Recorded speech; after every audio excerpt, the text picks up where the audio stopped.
കുട്ടികൾക്കായി നമുക്ക് Cadbury almond നട്ടീസ് തയ്യാറാക്കിയാലോ. വളരെ വേഗത്തിൽ നമുക്ക് ഈ ഒരു നട്ടീസ് തയ്യാറാക്കാം കേട്ടോ. സിമ്പിളാണ്. അപ്പം ഈ ഒരു റെസിപ്പി നിങ്ങൾക്ക് എല്ലാവർക്കും ഇഷ്ടപ്പെട്ടതായിരിക്കും. സോ റെസിപ്പി എല്ലാവരും സ്കിപ്പ് ചെയ്യാതെ കണ്ടുള്ളൂ കേട്ടോ. അപ്പം വേഗം നമുക്ക് ഈ ഒരു ആൽമണ്ട് നട്ടീസ് നമ്മൾ എങ്ങനെയാണ് തയ്യാറാക്കുന്നതെന്ന് നോക്കിയിട്ട് വരാം. Hey guys, it's me Soumya. Welcome to Isha spicy tasty world. Almond nutties തയ്യാറാക്കാനായിട്ട് നമുക്ക് ആദ്യം അടുപ്പത്ത് ഒരു പാൻ വെച്ച് കൊടുക്കാം. നോൺ സ്റ്റിക്ക് പാനാണ് എടുത്തിരിക്കുന്നത്. അതിലോട്ട് ഒരു 2 ടേബിൾ സ്പൂൺ പഞ്ചസാര ആഡ് ചെയ്ത് കൊടുക്കാം. സാധാരണ നമ്മുടെ കടായി ആണെങ്കിലും കുഴപ്പമൊന്നുമില്ല കേട്ടോ. ശേഷം നമുക്കിതിലോട്ട് 1 ടേബിൾ സ്പൂൺ വെള്ളവും കൂടെ ചേർത്ത് ഈ ഒരു പഞ്ചസാര നന്നായിട്ടൊന്ന് മെൽറ്റ് ആവുന്നിടം വരെ നമുക്കൊന്ന് വെയിറ്റ് ചെയ്യാം. പഞ്ചസാര ഒന്ന് മെൽറ്റ് ആയതിനു ശേഷം നമുക്കിതിലോട്ട് 1/2 കപ്പ് ബാദാം ഒന്ന് ആഡ് ചെയ്ത് കൊടുക്കാം. നമ്മുടെ ആൽമണ്ട്സ് ആഡ് ചെയ്ത് കൊടുക്കാം. ശേഷം ആൽമണ്ട്സ് നന്നായിട്ടൊന്ന് മിക്സ് ചെയ്ത് ആ ഒരു പഞ്ചസാര നന്നായിട്ടൊന്ന് ഈ ഒരു ബാദാമിലോട്ട് കോട്ടായി നന്നായിട്ടൊരു ക്രിസ്റ്റലൈസ് ഫോം ആവുന്നിടം വരെ നമുക്കൊന്ന് റോസ്റ്റ് ചെയ്തെടുക്കാം. നന്നായിട്ട് മിക്സ് ചെയ്തുകൊണ്ട് തന്നെ നമുക്ക് മീഡിയം ഫ്ലെയിമിൽ വെച്ചിട്ട് നമുക്കിതൊന്ന് റോസ്റ്റ് ചെയ്തെടുക്കാം. അപ്പോൾ ഇത് ഷുഗർ നന്നായിട്ടൊന്ന് ക്രിസ്റ്റലൈസ് ആയിട്ടുണ്ട് കേട്ടോ. ഇനി നമുക്കിത് കാരമലൈസ്ഡ് ആക്കി എടുക്കണം. അതിന് ലോ ടു മീഡിയം ഫ്ലെയിമിൽ വെച്ചിട്ട് തന്നെ നന്നായിട്ടൊന്ന് മിക്സ് ചെയ്ത് കാരമലൈസ്ഡ് ചെയ്തെടുക്കാം. അപ്പോൾ ഇതാ നോക്കിക്കോളൂ, നന്നായിട്ടൊന്ന് മെൽറ്റായി കാരമലൈസ്ഡ് സ്റ്റേജിലോട്ട് ആയി വരുന്നുണ്ട്. മിക്സ് ചെയ്തുകൊണ്ട് തന്നെ ഇതാ പെർഫെക്റ്റ് ആയിട്ട് നമ്മുടെ ഈ ഒരു കാരമലൈസ്ഡ് ആയിട്ട് കിട്ടിയിട്ടുണ്ട്. നമ്മുടെ ബാദാമിലോട്ട് നല്ല ഷൈനി ഫോമിൽ തന്നെ മെൽറ്റായി റെഡിയായി വന്നിട്ടുണ്ട്.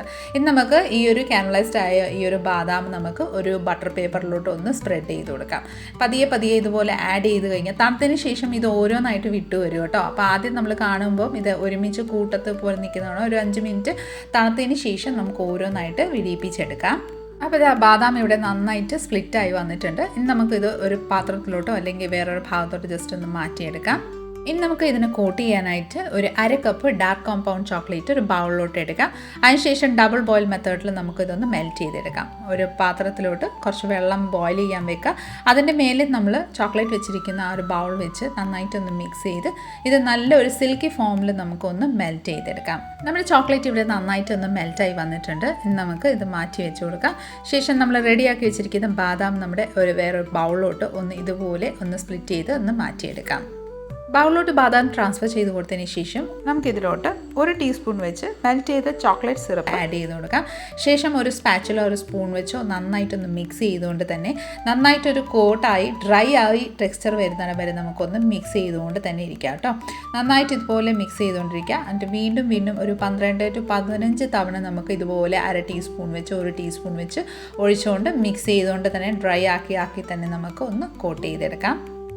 ഇതുപോലെ തന്നെ നന്നായിട്ട് മിക്സ് ചെയ്ത് വീണ്ടും ഒരു ചോക്ലേറ്റ് സിറപ്പ് ആഡ് ചെയ്ത് കൊടുക്കുക. വീണ്ടും മിക്സ് ചെയ്യുക. ഈ ഒരു പ്രൊസീജിയർ ഒരു 12 to 15 ടൈംസ് നമുക്ക് ഇതേ സെയിം രീതിയിൽ തന്നെ ചെയ്തെടുക്കാം കേട്ടോ. അപ്പോൾ നന്നായിട്ടൊന്ന് ഡ്രൈ ടെക്സ്ചറിലായി കിട്ടുന്നതായിരിക്കും. അപ്പോൾ നന്നായിട്ടൊന്ന് മിക്സ് ചെയ്തതിന് ശേഷം നമ്മുടെ ഈ ഒരു ചോക്ലേറ്റ് പെർഫെക്റ്റ് ആയിട്ട് ഇവിടെ റെഡി ആയിട്ടുണ്ട്. അപ്പോൾ ഇതാ നോക്കൂ, നന്നായിട്ട് ഡ്രൈ ആയിട്ട് നല്ല പെർഫെക്റ്റ് ആയിട്ട് നമ്മുടെ ചോക്ലേറ്റ് ഇവിടെ കോട്ടായി റെഡിയായി വന്നിട്ടുണ്ട്. ഇതേ രീതിയിൽ വളരെ എളുപ്പമാണ് കേട്ടോ തയ്യാറാക്കാനായിട്ട്. നമുക്ക് സർവിങ് ബൗളിലോട്ട് സർവ് ചെയ്ത് കൊടുക്കാം.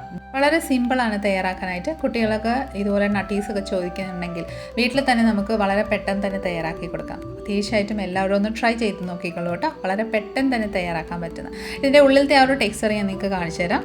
ജസ്റ്റ് ഒരു നൈഫ് വെച്ച് ഞാനിവിടെ ജസ്റ്റ് ഒന്ന് കട്ട് ചെയ്തതിന് ശേഷം നോക്കിക്കോളൂ, നല്ല പെർഫെക്റ്റ് ആയിട്ട് ആൽമണ്ട്സ് എല്ലാം നന്നായിട്ടൊന്ന് ആ ഒരു കാരമലൈസ്ഡ് ആയിട്ട് റോസ്റ്റായി വന്നിട്ടുണ്ട്. ശേഷം നമ്മുടെ ചോക്ലേറ്റും കൂടെ കോട്ടായപ്പം വളരെ നല്ല ഭംഗിയും നല്ല ടേസ്റ്റിയുമാണ് കേട്ടോ. കുട്ടികൾക്കൊക്കെ ഏറെ ഇഷ്ടപ്പെടുന്ന ഒരു ചോക്ലേറ്റ് ആണ് ഈ ഒരു നട്ടീസ്. അപ്പം തീർച്ചയായിട്ടും എല്ലാവരും ഒന്ന് ട്രൈ ചെയ്ത് നോക്കിക്കോളൂ. നമ്മുടെ ഇന്നത്തെ ഒരു റെസിപ്പി നിങ്ങൾക്ക് എല്ലാവർക്കും ഇഷ്ടമായെന്ന് വിചാരിക്കുന്നു.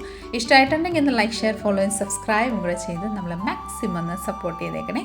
അടുത്ത നല്ലൊരു റെസിപ്പിയും കൊണ്ട് വരുന്നിടം വരെ എല്ലാവരും stay tuned, be happy and keep smiling. Thank you for watching and bye bye.